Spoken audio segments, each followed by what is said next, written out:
आए तो हम उसे बुझने ना दें। हम लोग अक्सर यह जिम्मेदारी गुरु पर ही थोप देते हैं कि सब कुछ आप करिए। कई बार कहा गया है कि जब गुरु महाराज अपनी नौका लेकर आए और हमें उसमें बिठाएं तो हमारी जिम्मेदारी है कि हम उससे कूदे नहीं।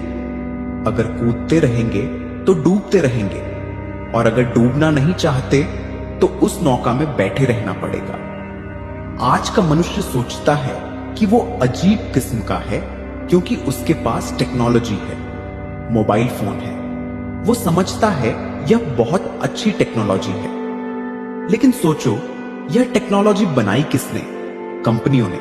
और उन्होंने इसे मानव हित के लिए नहीं बल्कि पैसे कमाने के लिए बनाया। मोबाइल फोन तभी चलेगा जब उसमें सिम होगा, चार्ज होगा, और बार बार चिंता बनी रहती है कि फोन चार्ज है या नहीं, बैटरी है या नहीं, सिम में बैलेंस है या नहीं। जो चीज हमें चिंता से मुक्त करने के लिए खरीदी गई थी वो अब हमें और चिंता में डाल रही है। सुबह से शाम और शाम से सुबह तक मनुष्य चिंता में डूबा रहता है।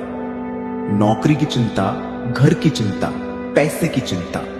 आज का मनुष्य चिंता में डूबा हुआ है और जब तक मनुष्य चिंता में डूबा रहेगा वो आनंद का अनुभव नहीं कर सकता। तुम मेरे पास क्यों आए हो? आनंद का अनुभव करने के लिए, और उसका नाम है सच्चिदानंद। सत, चित्त और आनंद। लेकिन जब तक चिंता और डर बना रहेगा तब तक आनंद का अनुभव संभव नहीं है। जब तुम छोटे थे तब तुम्हें सिखाया गया था कि कॉम्पिटिटिव होना चाहिए। जीत हार का महत्व सिखाया गया। कहा गया कि अगर जीतोगे तो सफल होंगे, हारोगे तो फेल हो जाओगे। तो अब तुम्हारे जीवन में सिर्फ चिंता ही नहीं बल्कि डर भी जुड़ गया है। डरे हुए मनुष्य आनंद का अनुभव नहीं कर सकते। लोग पत्र लिखते हैं, कहते हैं कि हमारी मां आपको भगवान मानती है, लेकिन मैंने तो कभी नहीं कहा कि मैं भगवान हूं। संत महात्माओं ने सब कुछ लिख दिया है, कोई नई बात बाकी नहीं है, फिर भी लोग अमल क्यों नहीं करते? यह सबसे बड़ा प्रश्न है।